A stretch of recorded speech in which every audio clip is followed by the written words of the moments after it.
Law 25. Recreate yourself. Judgment. Do not accept the roles that society force on you. Recreate yourself by forging a new identity, one that commands attention and never bores the audience. Be the master of your own image rather than letting others define it for you. Incorporate dramatic devices into your public gestures and actions. Your power will be enhanced and your character will seem larger than life. Observance of the law. In the year 1831, a young woman named Aurore Dupin du Devon left her husband and family in the provinces and moved to Paris. She wanted to be a writer. Marriage, she felt, was worse than prison, for it left her neither the time nor the freedom to pursue her passion. In Paris, she would establish her independence and make her living by writing. Soon after du Devant arrived in the capital, however, she had to confront certain harsh realities. To have any degree of freedom in Paris, you had to have money. For a woman, money could only come through marriage or prostitution. No woman had ever come close to making a living by writing. Women wrote as a hobby, supported by their husbands, or by an inheritance. In fact, when du Devant first showed her writing to an editor, he told her, "You should make babies, madam, not literature." Clearly, du Devant had come to Paris to attempt the impossible. In the end, though, she came up with a strategy to do what no woman had ever done. A strategy to recreate herself completely, forging a public image of her own making. Women writers before her had been forced into a ready-made role, that of the second-rate artist who wrote mostly for other women. Du Devant decided that if she had to play a role, she would turn the game around. She would play the part of a man. In 1832, a publisher accepted du Devant's first major novel, Indiana. She had chosen to publish it under a pseudonym.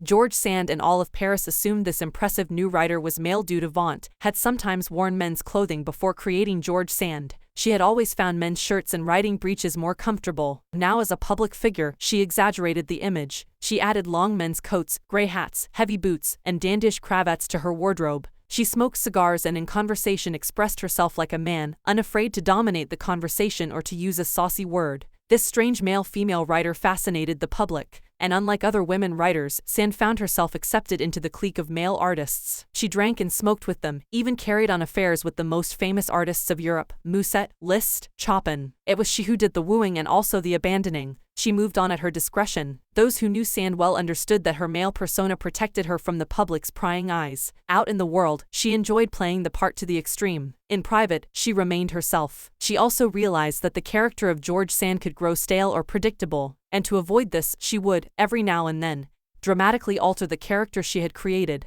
Instead of conducting affairs with famous men, she would begin meddling in politics, leading demonstrations, inspiring student rebellions. No one would dictate to her the limits of the character she had created. Long after she died, and after most people had stopped reading her novels, the larger-than-life theatricality of that character has continued to fascinate and inspire. Interpretation. The world wants to assign you a role in life, and once you accept that role, you are doomed. Your power is limited to the tiny amount allotted to the role you have selected or have been forced to assume. An actor, on the other hand, plays many roles. Enjoy that protean power, and if it is beyond you, at least forge a new identity, one of your own making, one that has had no boundaries assigned to it by an envious and resentful world. This act of defiance is Promethean. It makes you responsible for your own creation. Your new identity will protect you from the world precisely because it is not you. It is a costume you put on and take off. You need not take it personally. And your new identity sets you apart, gives you theatrical presence. Those in the back rows can see you and hear you. Those in the front rows marvel at your audacity. Keys to power. The character you seem to have been born with is not necessarily who you are. Beyond the characteristics you have inherited, your parents, your friends, and your peers have helped to shape your personality. The Promethean task of the powerful is to take control of the process, to stop allowing others that ability to limit and mold them. Remake yourself into a character of power. Working on yourself like clay should be one of your greatest and most pleasurable life tasks. It makes you, in essence, an artist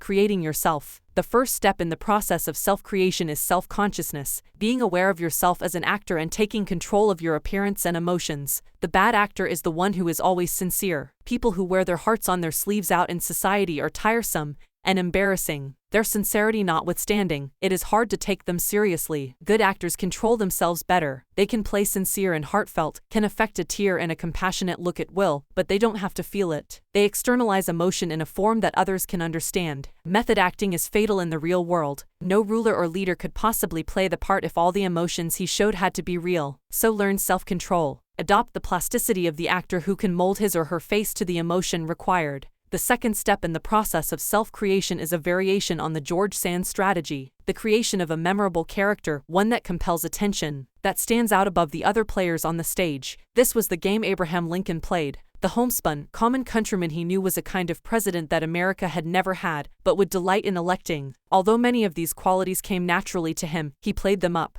The hat and clothes, the beard. No president before him had worn a beard. Lincoln was also the first president to use photographs to spread his image, helping to create the icon of the homespun president. You must appreciate the importance of stage entrances and exits. When Cleopatra first met Caesar in Egypt, she arrived rolled up in a carpet, which she arranged to have unfurled at his feet. Your own entrances and exits should be crafted and planned as carefully. Remember that overacting can be counterproductive. It is another way of spending too much effort trying to attract attention. The actor Richard Burton discovered early in his career that by standing totally still on stage, he drew attention to himself and away from the other actors. It is less what you do that matters clearly than how you do it. Your gracefulness and imposing stillness on the social stage count for more than overdoing your part and moving around too much. Finally, learn to play many roles, to be whatever the moment requires. Adapt your mask to the situation. Be Protean in the faces you wear. Bismarck played this game to perfection. To a liberal, he was a liberal. To a hawk, he was a hawk. He could not be grasped. And what cannot be grasped, cannot be consumed.